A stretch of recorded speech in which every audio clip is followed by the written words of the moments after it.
these two are in love. Oh, that's kind of a lot of pressure. I didn't say it was going to be convincing. Oh, okay. So anyway, it's Crow time now. Didn't say it would be convincing. No, not at all. Oh, yeah. Hey guys, my name's Dan, and this reaction is the Crow 2024 pitch meeting. Now, I know I took a bit of a while to react to this, but unfortunately, I haven't really had much of an opportunity to go out and see it. Fortunately, on the other side of that, I did find it online to be able to watch it there, so that's exactly what I did. And I also think it's important for me to point out that I didn't watch the original before watching this. I have seen it, but it has been a very long time since I have. I remember bits and pieces from it, but I kind of wanted to have that perspective of not being able to really compare one movie to the other, because a lot of times people, when they do that, they'll expect like an exact remake. They'll expect everything to be pretty close, if not exactly the same. And when they watch it, they get absolutely disappointed by it. They hate it that much more, and it's just not a good time for anybody. So I wanted to see what that perspective would bring me, and I will let you know how I feel about this movie throughout this video, and of course, anything I can add on at the very end. But before we get into it though, please do check all those links I have for you down in the description below. More specifically, Ryan's link and the pitch meeting link as well. They're both great ways to support him, and a great and easy way to support me is to go right below this video and click all those buttons down there, because not to let you see future reactions that I do, but I also have my channel to grow. And without any further ado, let's go. So, you have a movie for me? Yes, sir, I do. I was thinking we remake The Crow, the cult classic movie that's irrevocably tied to the tragic passing of Brandon Lee. Yeah, that yes, one. Let's it remake is. that one. Is that really necessary? No! No!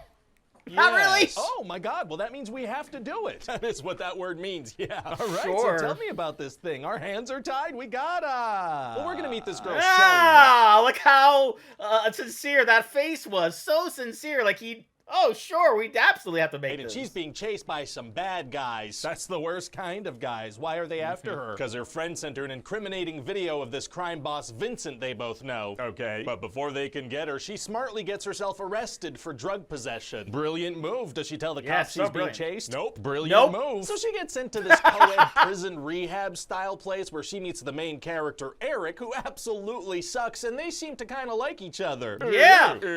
But then the bad guys show up, so he shows her how to escape this place. He just knows how to leave? He does, yes. So then they just hang out and fall in love. Like in another city or something? No, just at an apartment in town she stays at sometimes. Aren't they actively being pursued by people trying to murder her? Yes, so they have a nice week. Well, not the cops anyway. The bad people. Like you're escaping prison. You would think it would be a little harder, but I'm surprised they didn't say it, but it was super easy. Weekend together, going to parties, hanging out, doing drugs. Okay. But then somehow the bad guys find them. Yeah, that makes sense. And they freaking kill them. Fatally? Kind of. Eric gets sent to this weird purgatory, and Shelly gets sent to hell. Sending Shelly to Helly is tight. Okay, and so Eric... Shelly to Helly!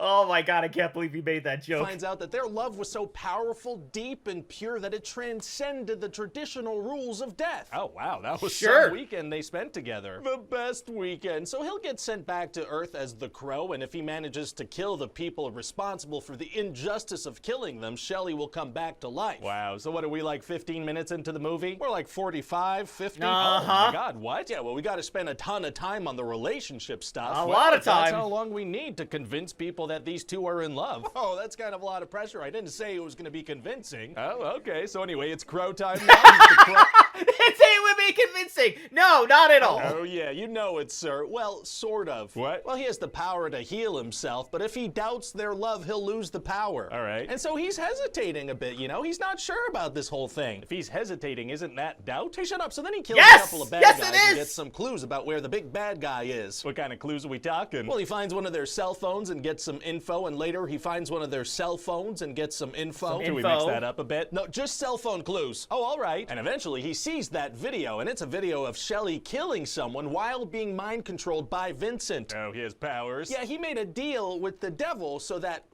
when he gives innocent souls to the devil, he gets to live. And then also, he can do mind control, and he could turn people's eyes wide.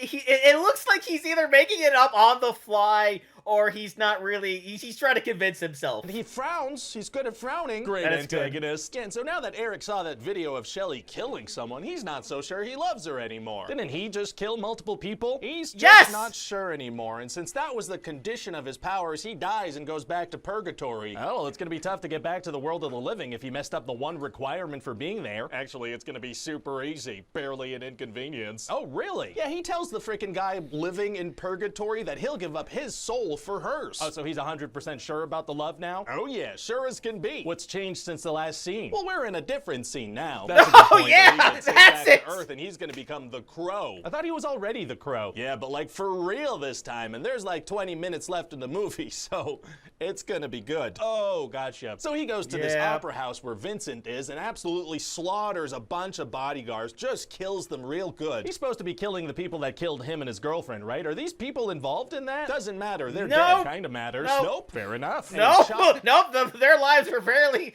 insignificant compared to his. A couple heads off and goes on the opera house stage and throws the heads into the audience and everybody screams. Was that an audience full of bad guys? Well, no, it's an audience. So he just fully traumatized a room full of mostly Yes, innocent people. he sure did. He does, so that Not exactly the nicest thing to do for anybody interested in theater. That's pretty cool, I guess. So then he finally gets to Vincent and manages to bring him down to purgatory and send him to hell and save Shelly. Oh, wow. Wow. Yeah, and so now that she's saved, she wakes up at the moment they both died, but she's alive and Eric is dead. Wait, back to the moment they died? Does that mean that none of it happened? Unclear. Bringing her back to that point kind of makes it seem like none of that stuff happened and the bad guys are still out there Yeah, it looking makes it seem for like her. it's irrelevant. There's just no way to know what I meant by this. Well, okay then. So what do you think? God. Hey, it sounds like a remake nobody wanted or asked for. No! But you said we gotta do it, so I don't see how this No. could go wrong. Yeah, I could definitely see why it would go wrong. I'm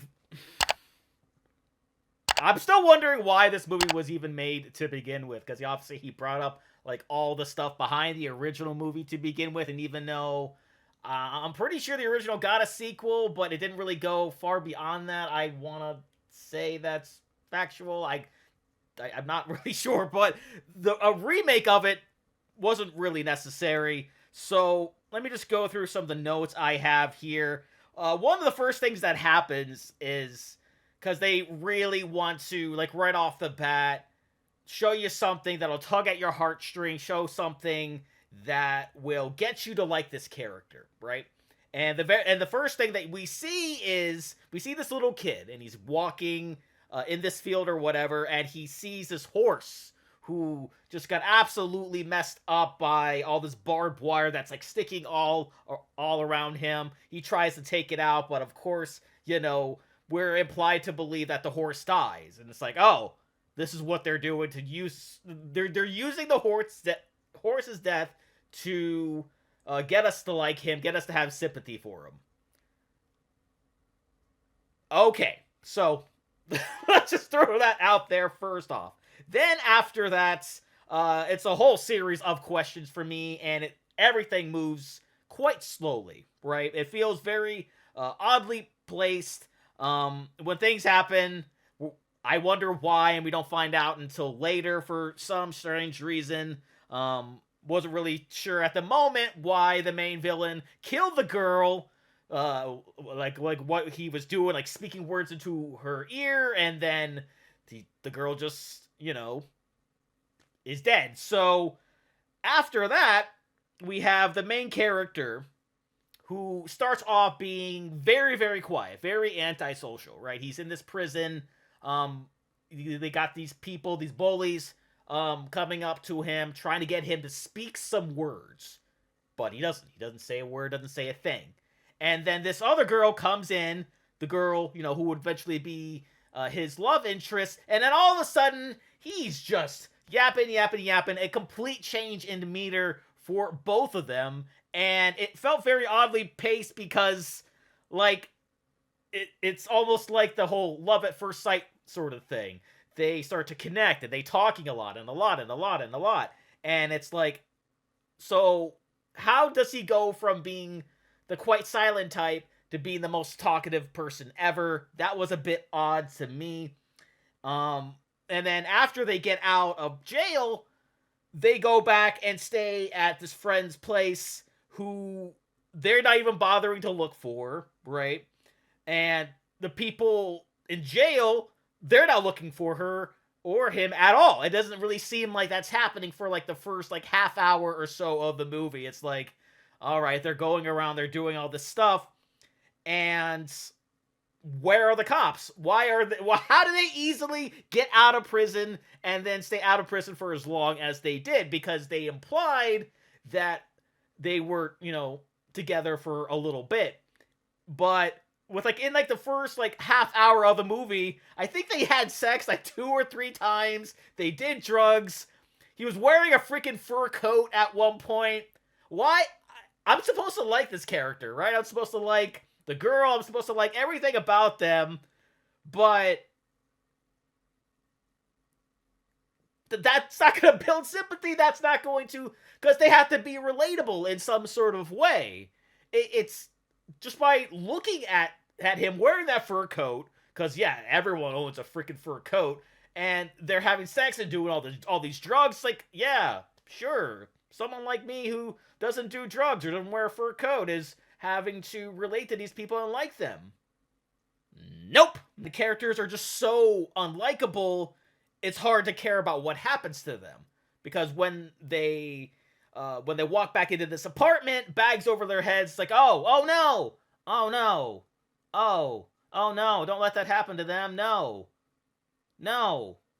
and that was it. I didn't really feel anything strongly about them whatsoever, because that's the whole point of having main characters in a movie like this, is you're supposed to build them up, you're supposed to make them likable, you're supposed to make the audience care, and I don't feel like they did. This movie was just bad for me. Nobody asked for this. I certainly didn't ask for this. I'm not sure who did. I'm not sure why it was even necessary. Hopefully this is a one and done. They don't decide to go any further along with this. Hopefully we can just completely forget this movie even existed. So that's going to do it for me here. Comment down below. Let me know, what did you think about the new Crow? Please leave a like if you enjoyed. Do check all those links I have for you down in the description below. Then lastly, and most importantly, want to give a huge shout out to all my $5 and up supporters on Patreon. Cruising, Wolverine 310, Kester Cronage, Joseph McSweeney, Amber K, Raymond Bright, Chris Curtis, Haley Machinardi, Ann Perry, Larka, Vodkaphony, Misa 2, Lily the Snoopy Fan, Lauren, Fleet Street Vicomte, Christopher Banyard, Songbird 177, Scott, Misa 3, Arrow Hamster, Inca Linquist, Aubrey the Charlie Brown Lover, ZK Stir, Strange Moth, Lee Harris, Chris Chapin, and brand new patron supporter, Thomas Sharano Witt. I do hope I pronounced that right. I apologize if I don't, but thank you so much for your support. I truly do appreciate it. And if you too like to have a shout out, and then each and every one of my videos, please head over to patreon.com/TheDanReactor for more. And I will see you guys next time.